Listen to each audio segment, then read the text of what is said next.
హిస్టోరీలు చెబుతావు బే, హిస్టోరీలు. మీకు వడ్డీ కట్టాలని డబ్బు తెస్తుంటే దారిలో ఎవడో జేబు కత్తిరించాడు. ఏమిటి, డబ్బు పోయిందా? నీ దొంగ డబ్బు వదిలిస్తాను బే. ఎవరికి వచ్చే?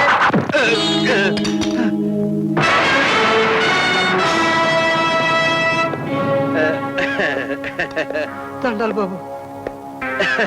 మీరా శ్వేతామాజీ, వాణ్ణి కొట్టబోయి నన్ను కొట్టారా సాబ్? వాణ్ణి కొడుతున్న నిన్నే కొట్టాను. హఠాత్తుగా నా మీద దయగలిగిందేమిటి సాబ్? నా ఇల్లు పావనం చేశారు. నీ ఇల్లు పావనం చేయటానికి రాలేదు, నీ డబ్బు క్షౌరం చేయించడానికి వచ్చాను. జీహా, నేను వెంకటేశ్వర స్వామి గుడి కట్టించాను. పాపాత్ములు 7 కొండలెక్కి కానుకలు ఇవ్వలేకపోతున్నారని నేను ఇక్కడే స్పెషల్ హుండీ తయారు చేయించాను.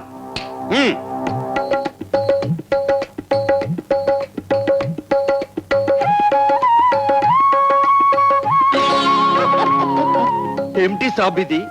పట్టు పంచెలు. పాప పంకిలమైన నీ శరీరాన్ని ఈ పట్టు పంచెలతో పునీతం చేసి నీ చేత 10 లక్షల కానుక వేయించబోతున్నాను. 10 లక్షలు? అంత డబ్బు మేము కానుకగా ఇవ్వాలేము సాబ్.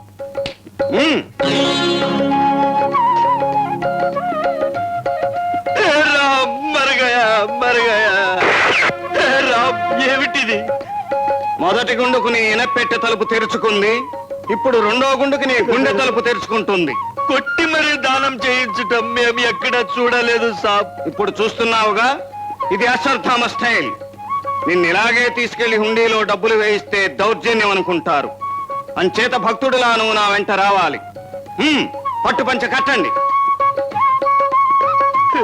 రామ్,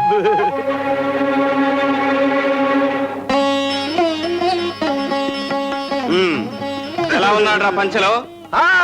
శివుడికి టెంకాయ కొడుతూ పార్వతీదేవి మెడలో మంగళసూత్రం కొట్టేసే దొంగ విధాలు అన్నాడు. అయితే బొట్టు పెట్టు. ఇప్పుడు ఎలా ఉన్నాడ్రా? 7 కొండల వాడు నామాలు లాగేసే బిగారి వెదవలా ఉన్నాడు గురు. ఇంకొకటి తక్కువైందన్నమాట.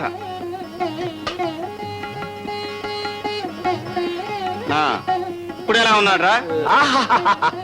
ఉన్నదంతా ఊర్చిచ్చేసే భక్త రామదాసులా ఉన్నాడు గురు.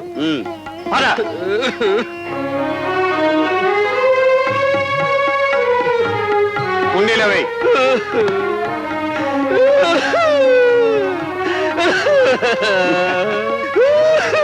బాబు, తమరు నామధేయం కిషన్ లాల్ అంటారు భయ్యా. వడ్డీల కిషన్ లాల్, వడ్డీల కిషన్ లాల్.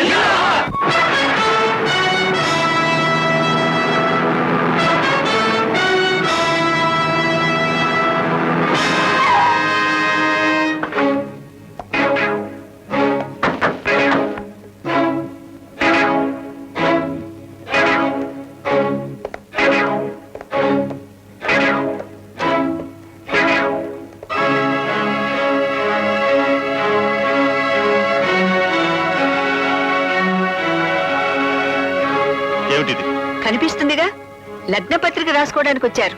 నిన్నేం అడగలేదు. అర్థం కాలేదేమోనని చెప్పాను. శంకరం గారు, ఇప్పుడు నా దగ్గర అన్నీ ఉన్నాయి. ఆస్తి, అంతస్తు, ఐశ్వర్యం అన్నీ. ఒక్కటి తప్ప, అంతరాత్మ. దాన్ని అమ్ముకునే ఇంత పెద్దవాడినయ్యాను. నువ్వు పెద్దవాడివైనా పేదవాడివైనా నీతో మాకు వీలు పడదు. వీలు పడదంటే ఎవరికైనా వీలునామా రాసే డేటు దగ్గర పడ్డట్టే. అఫ్ కోర్స్ మీకు కాదు. బెదిరిస్తున్నావా? చూడండి, ఇది మా అబ్బాయి ఆస్తి అని 1 రూపాయి మీరు అక్కడ పెట్టండి. దాని మీద నేను 100 రూపాయలు పెడతాను. అయినా నా వ్యక్తిగత జీవితం కారణంగా ఈ పెళ్లి మీకు ఇష్టం లేకపోతే ఇదిగో దస్తావేజు, సంతకం చేసే తీసుకొచ్చాను. ఈ ఐశ్వర్యం దౌర్జన్యం కారణంగా నేను సంపాదించడం వల్ల నాకు చెల్లదు. ఇది పేదలకే అని రాసిచ్చిన దస్తావేజు. తీసుకుని పెళ్లి చేయండి. లేదు, అనుక్షణం నువ్వు నా జీవితంలో ఎదురు తిరిగావు, నా పరువు తీశావు, నన్ను తలెత్తుకు తిరగకుండా చేశావని బాధపడుతూ ఆ బాధతో నా చెల్లెల్ని ఇంటి కోడలుగా తీసుకురావడానికి ఇష్టపడకపోతే ఇదిగో తెల్ల కాగితం మీద సంతకం చేసి తీసుకొచ్చాను. దీనిలో మీ ఇష్టం వచ్చిన కేసు రాసుకున్న జైలుకి పంపించండి.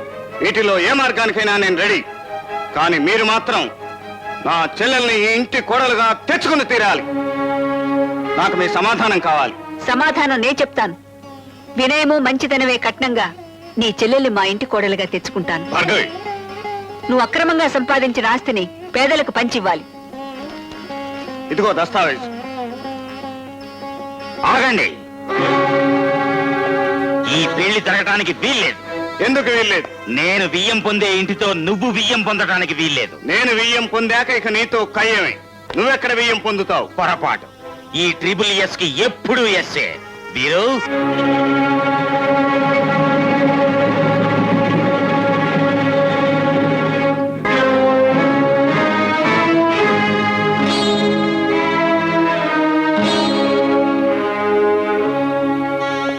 సారీ శంకర్, నా కొడుకు నీ కూతురు మనకు చెప్పకుండా పెళ్లి చేసుకుని పారిపోతుంటే మా డ్రైవర్ పట్టుకుని తీసుకొచ్చాడు.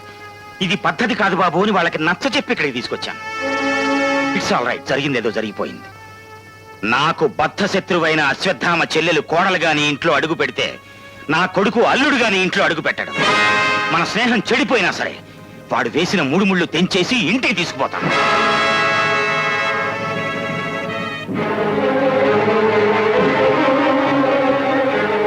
మీరిద్దరూ లోపలికి వెళ్లి పెద్దల ఆశీర్వాదం తీసుకోండి.